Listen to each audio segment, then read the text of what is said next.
E aí, pessoal? Então, a gente vai começar a nossa parte sobre equações diferenciais parciais a partir de agora, mas antes disso, por uma questão didática, eu acho interessante a gente repassar alguns conceitos de análise real e análise funcional, tá? Também isso vai pegar um pouco de álgebra linear, certo? E um pouco de equações diferenciais, mas essa teoria eu acho que ela é bem importante para a gente entender melhor o que vai aparecer a partir de agora. E, além disso, algumas partes desses conteúdos podem ser pulados, certo? Eu vou dizer, depois que eu filmar essa aula, que quais assuntos eu considero realmente importantes e fundamentais e quais que são só tópicos de curiosidade que podem ajudar depois. Mas eu recomendo fortemente que pelo menos vocês deem uma olhada, nem que seja rapidinha, por cima de cada um desses assuntos, tá? Porque eles são bem importantes, a gente vai ver várias terminologias, várias definições e várias aplicações desses conceitos que a gente vai estudar nessa aula.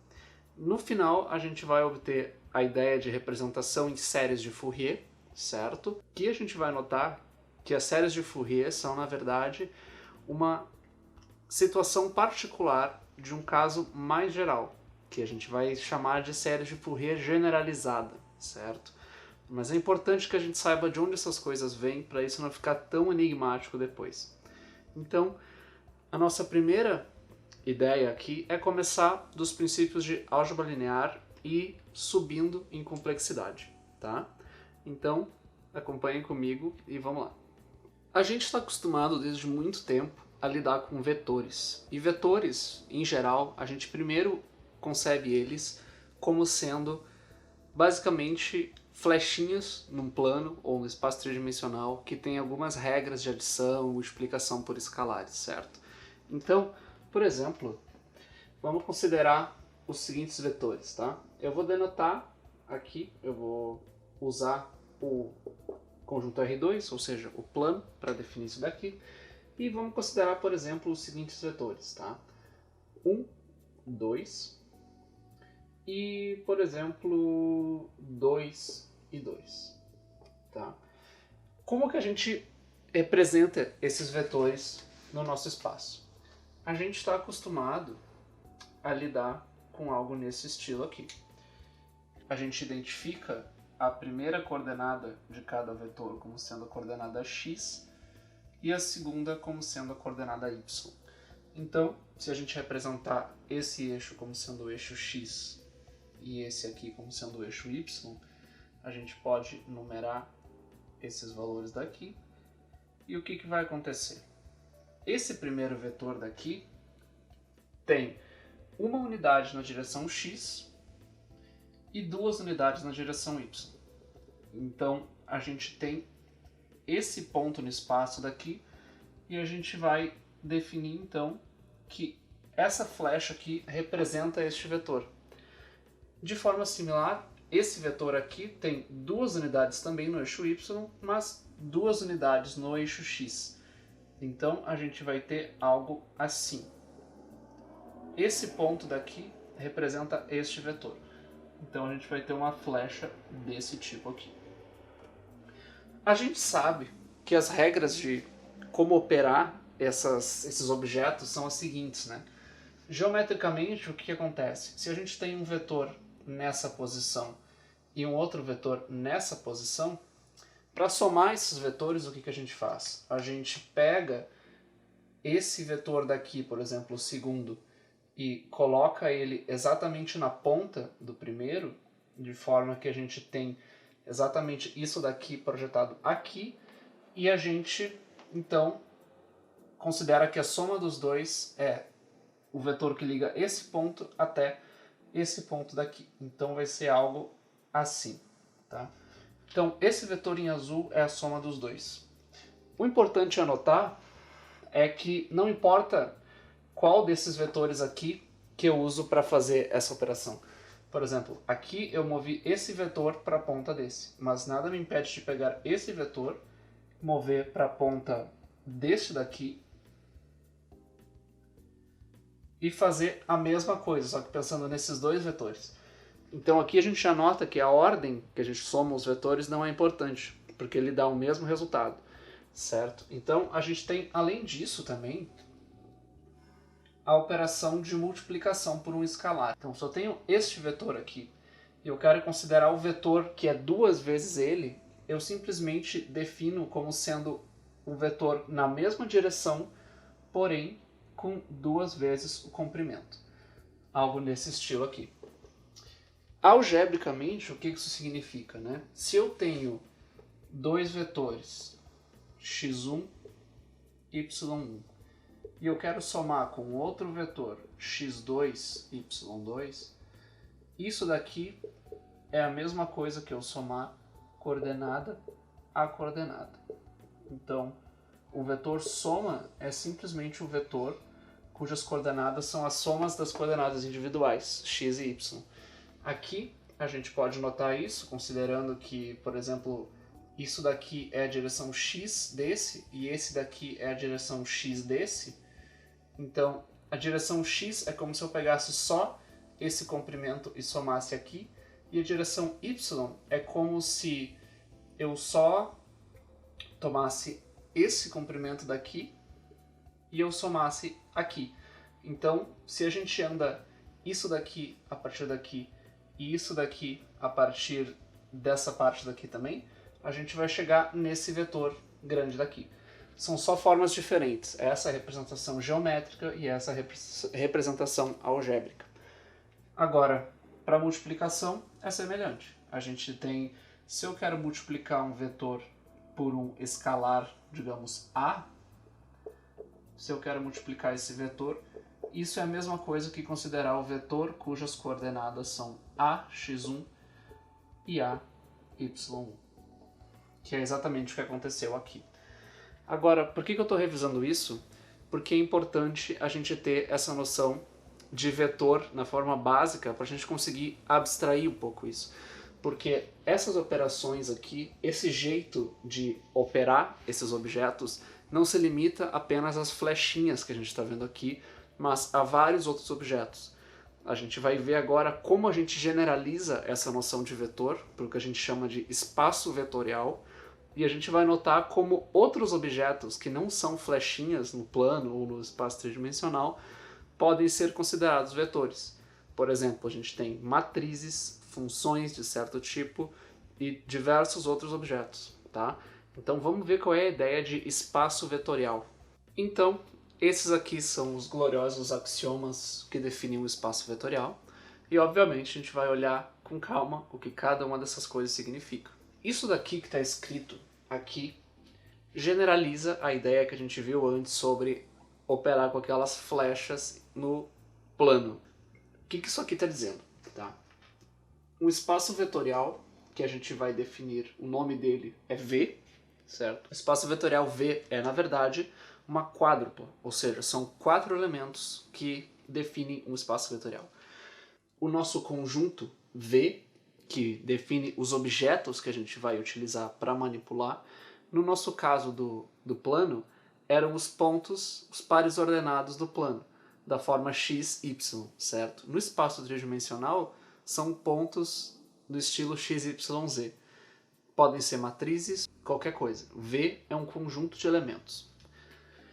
R é o corpo que a gente usa para definir os escalares nesse espaço. Tá? O corpo é uma noção mais genérica que ele generaliza a ideia de número, certo? Como a gente soma números, como a gente multiplica números e opera entre eles.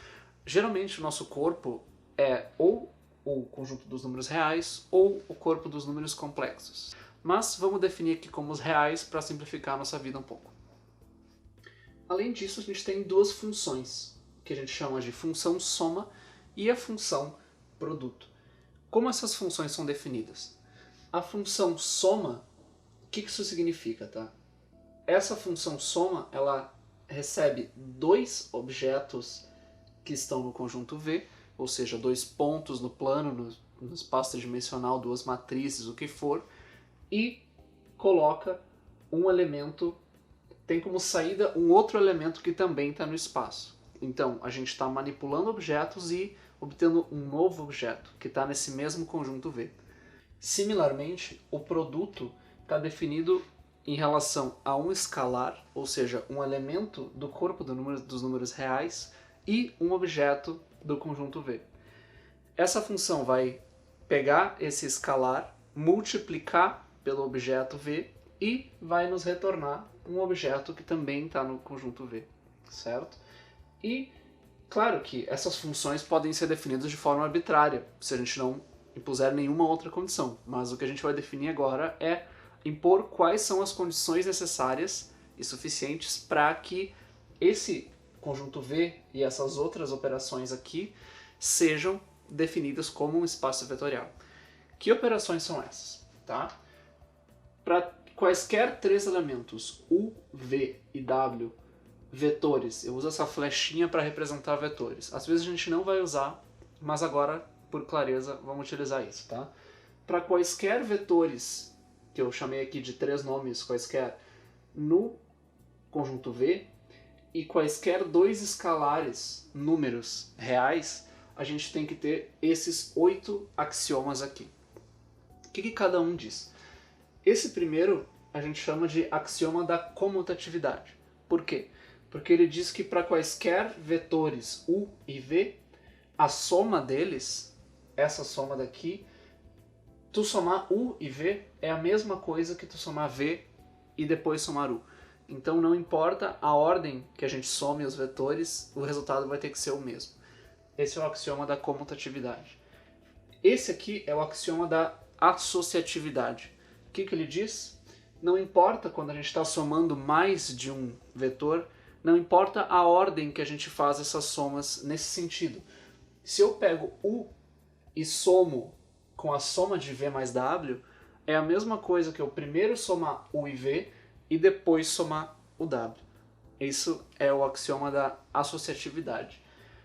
O outro axioma é um axioma bem importante, que ele diz que existe uma origem nesse espaço vetorial. Existe um valor ali que quando a gente soma com qualquer outro vetor, a gente não muda. É um zero para esse espaço vetorial. Então, existe um valor, um objeto que eu vou chamar de zero vetor, porque ele não é necessariamente o zero dos números reais. Tá? Existe um elemento nesse conjunto V tal que quando eu pego um vetor U e somo com esse zero, eu vou obter exatamente o U, ou seja, eu não mudo nada nele. É um elemento neutro de adição.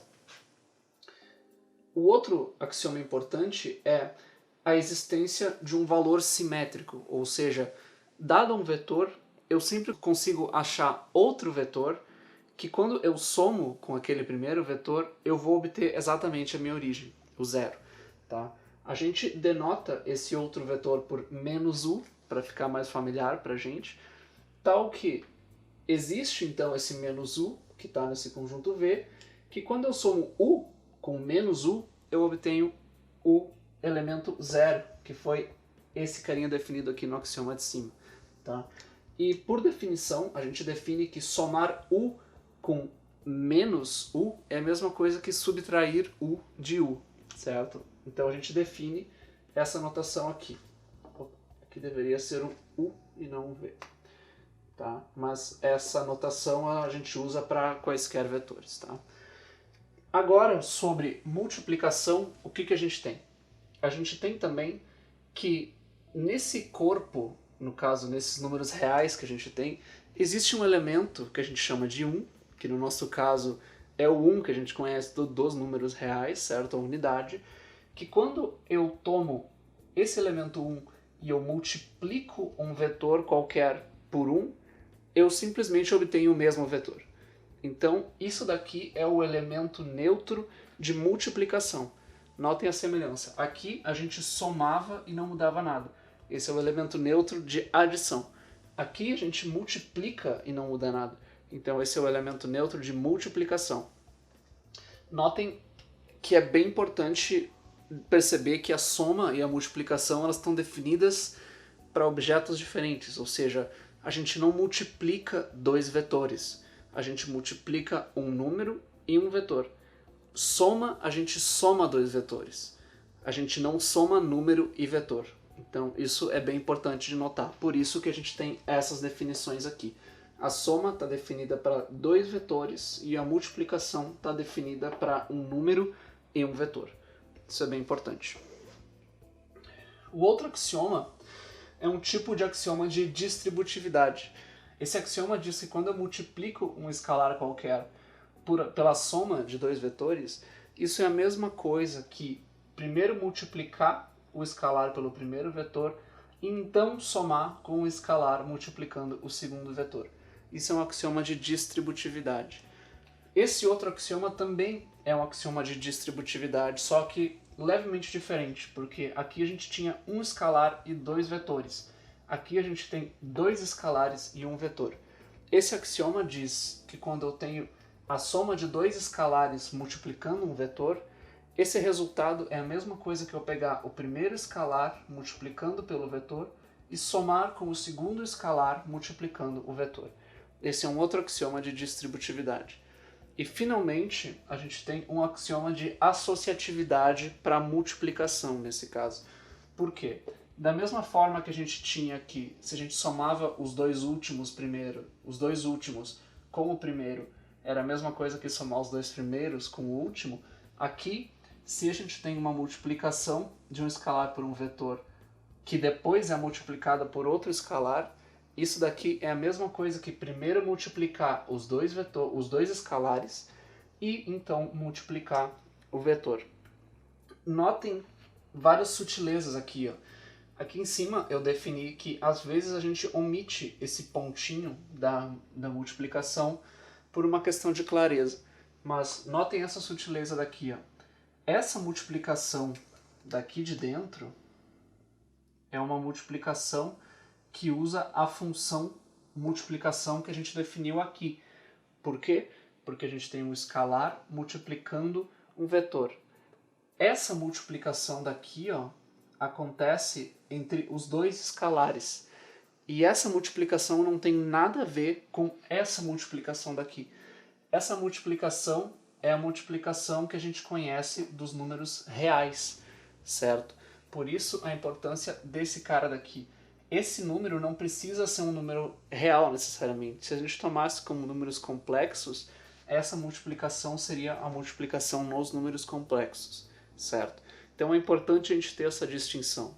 A multiplicação do espaço vetorial, que define o espaço vetorial em uma das partes, é entre um escalar e um vetor. A multiplicação entre escalares não importa pra gente. Está definida simplesmente nesse corpo aqui que a gente toma como os números reais. Pra gente isso é dado, certo? Então, essas propriedades aqui definem o espaço vetorial. E isso aqui a gente pode, obviamente, olhar para elas e ver como elas se aplicam no nosso exemplo anterior, certo? Porque no nosso exemplo anterior, se a gente tinha duas flechas quaisquer, a gente somar a primeira flecha com a segunda ou a segunda com a primeira, a ordem não fazia diferença, tá? A associatividade também. Somar o segundo e o terceiro e daí o primeiro é a mesma coisa que somar o primeiro e o segundo e depois somar o terceiro. Não importa isso, essa ordem que a gente faz. Por isso também que a gente simplesmente pode omitir esses parênteses aqui, porque a precedência, a ordem que a gente faz essa soma não importa, certo? Então, o que garante que a gente pode não usar os parênteses é precisamente esse axioma da associatividade aqui. O nosso elemento neutro, no caso do plano, era o vetor definido pelo vetor cujas coordenadas eram 0 e 0. Por quê? Quando a gente somava com qualquer outro vetor, a soma coordenada a coordenada não vai mudar as coordenadas dos outros, porque somar qualquer número com 0 dá o número original, certo? Aqui também. Quem era o nosso elemento simétrico? Se a gente tinha um vetor x e y, bom, quem é o elemento simétrico é o vetor menos x menos y. Porque quando a gente soma esses dois vetores coordenada a coordenada, a gente vai obter o vetor 0, 0, que é precisamente esse vetor daqui. Então, esse axioma também se verifica. E, na verdade, isso é intuitivo porque esses axiomas vieram da forma como a gente opera essas flechas no R2 e no R3 e nesses espaços mais comuns que a gente está acostumado a lidar. Então por isso que eles são intuitivos dessa forma.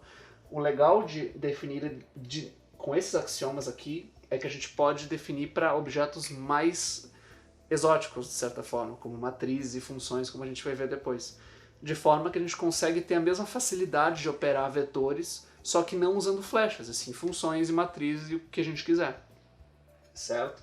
E aqui também, tá? O número 1 é simplesmente o 1 dos reais, e esses axiomas daqui se verificam facilmente também quando a gente multiplica e estica e contrai os vetores, a gente vê que dá exatamente a mesma coisa, tá? Então esses são os axiomas do espaço vetorial, e agora a gente vai ver alguns espaços vetoriais interessantes, tá? A gente vai ver um exemplo simples e um exemplo nem tão simples assim, para ilustrar bem a ideia de espaço vetorial. Exemplos, então. O nosso primeiro exemplo vai ser basicamente uma extensão do primeiro que a gente viu. O que a gente estudou era o R2, agora a gente vai ver o R3. O que é o conjunto R3? Tá? O conjunto R3 é definido pela seguinte forma, né? A gente tem o R3, eu vou usar esse símbolo de definição aqui, é o conjunto, ok? De todos os pares, ou desculpa, das triplas ordenadas x, y e z, tais que x, y e z são números reais, tá? Então isso aqui quer dizer que são triplas ordenadas, ou seja, são um conjunto de três valores cuja a ordem importa, certo? Então 1, 2, 3 não é a mesma coisa que 3, 2, 1. Diferente do conjunto 1, 2, 3. Só para ser mais explícito aqui, né? 1, 2 e 3 é diferente de 3, 2, 1. Tá? Duas triplas ordenadas só são iguais quando todas as coordenadas são iguais com a ordem considerada. Então, como 1 não é igual a 3, 2 não é igual a... Bom, 2 é igual a 2, mas 1 não é igual a 3, então isso já basta para dizer que as triplas são diferentes. Mas o conjunto, né, formado pelos elementos 1, 2 e 3, isso aqui é a mesma coisa que o conjunto formado pelos elementos 3, 2, 1. Porque num conjunto, na verdade, imagine como se fosse uma sacola cheia de coisas, onde independentemente de quanto tu chacoalhe a sacola, ela ainda vai conter as mesmas coisas, tá? Então o conjunto é a mesma coisa, são três números, 1, 2 e 3. Agora, as triplas, não, as triplas a gente se preocupa com a ordem, tá? Então, esse aqui, a gente não pode formalmente, tá? Para ser bem pedante aqui, pra gente ter uma ideia bem fixa, R3 não é um espaço vetorial. Para definir um espaço vetorial, a gente precisa de um conjunto de elementos, que era o nosso V, que vai ser o R3 aqui. A gente precisa de um corpo, que a gente usou como os números reais, e além disso precisa de duas operações, a função de soma e a função de multiplicação por um escalar. Então, o que a gente define aqui? Nosso espaço vetorial, então, vai ser... A gente define o nosso conjunto, que a gente vai operar como sendo o R3, que é o conjunto das triplas. O nosso corpo, os nossos escalares, os números que a gente vai usar para fazer as multiplicações, são números reais. Tá? Então a gente vai usar o R aqui. E a nossa soma e a nossa multiplicação vão ser definidas da forma usual.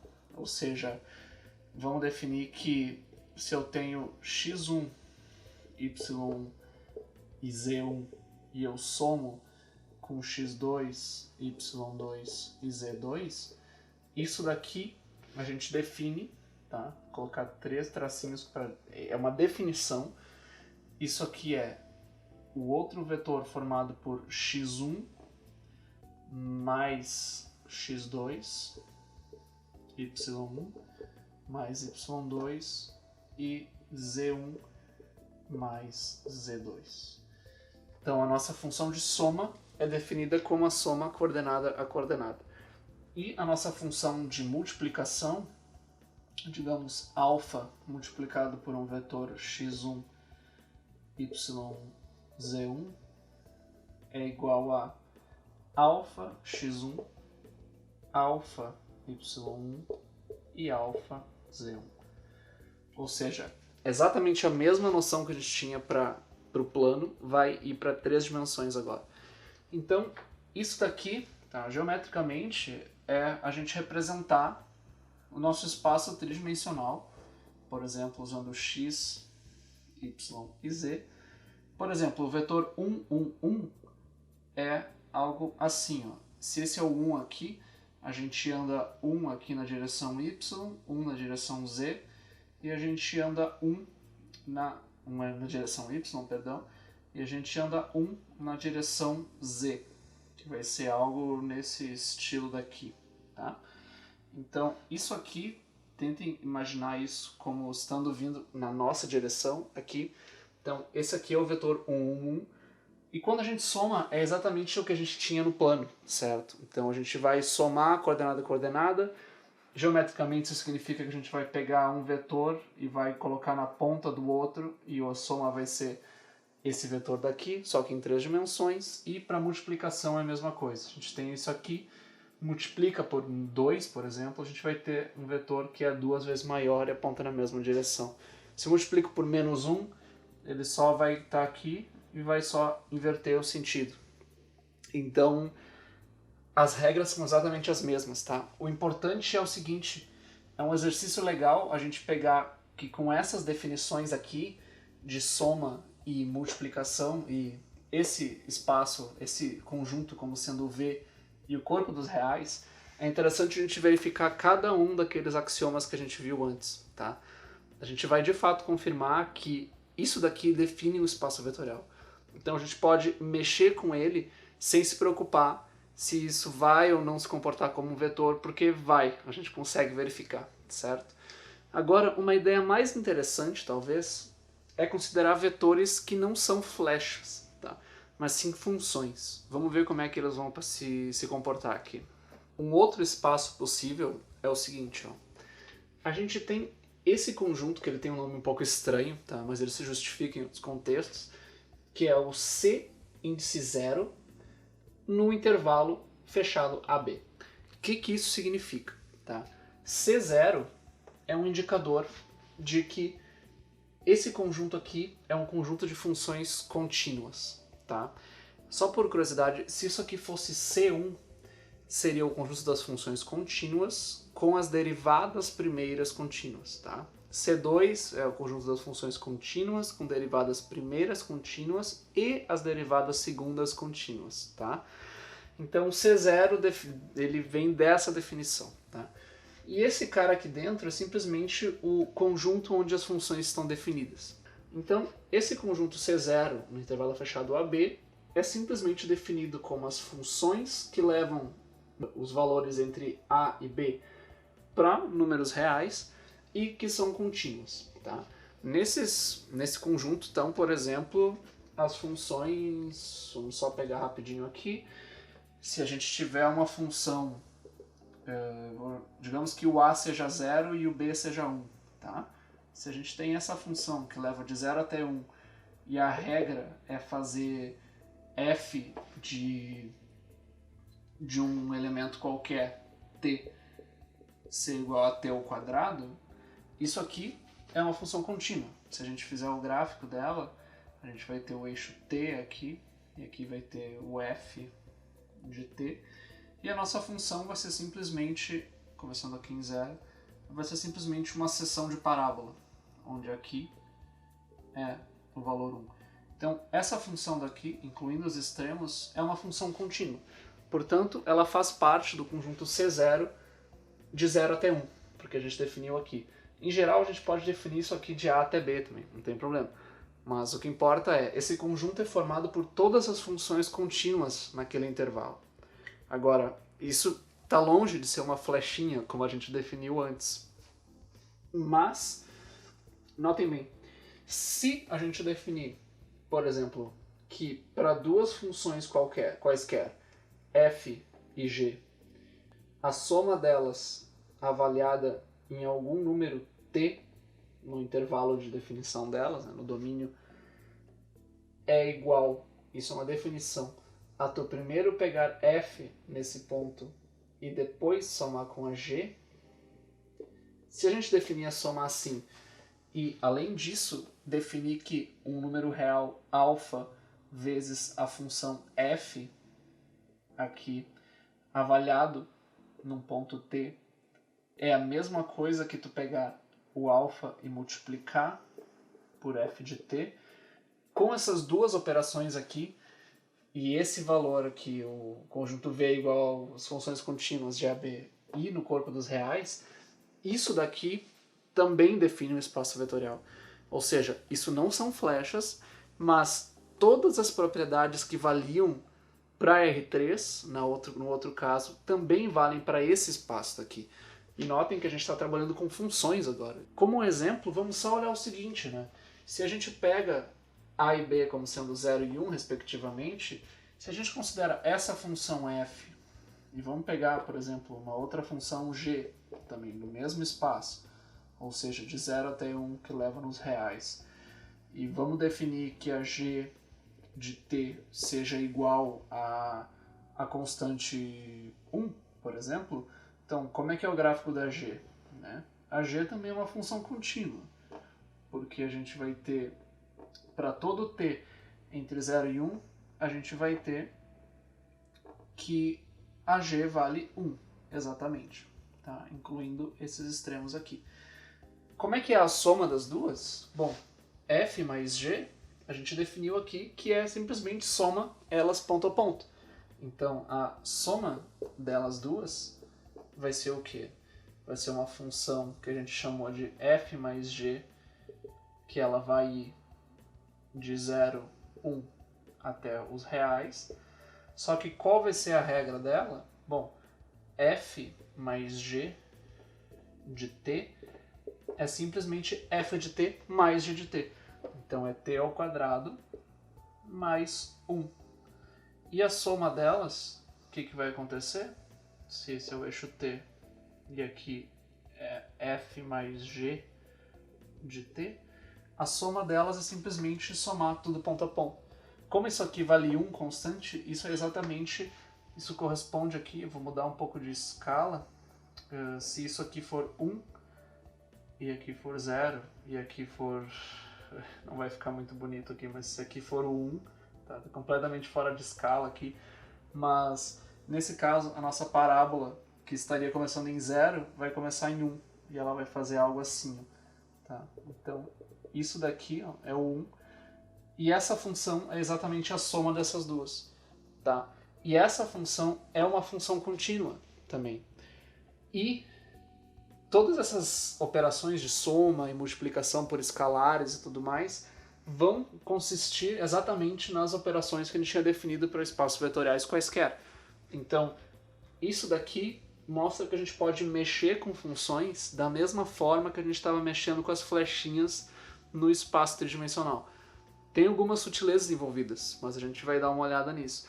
O importante é que a gente consegue usar a mesma estrutura para os dois casos. E essa é a ideia mais importante dessa aula. Usar estruturas semelhantes para mexer com objetos diferentes. E isso vai nos permitir chegar a conclusões bem poderosas. Vamos dar uma olhada agora em conceitos que se aplicam a vetores em geral. Então, o que acontece? Eu vou dar o exemplo, posso dar um exemplo com uma flechinha no R3, R2, mas a gente sabe que isso vale para qualquer espaço vetorial, desde que a gente defina as coisas certo. Então vamos dar uma olhada agora no conceito de norma e distância.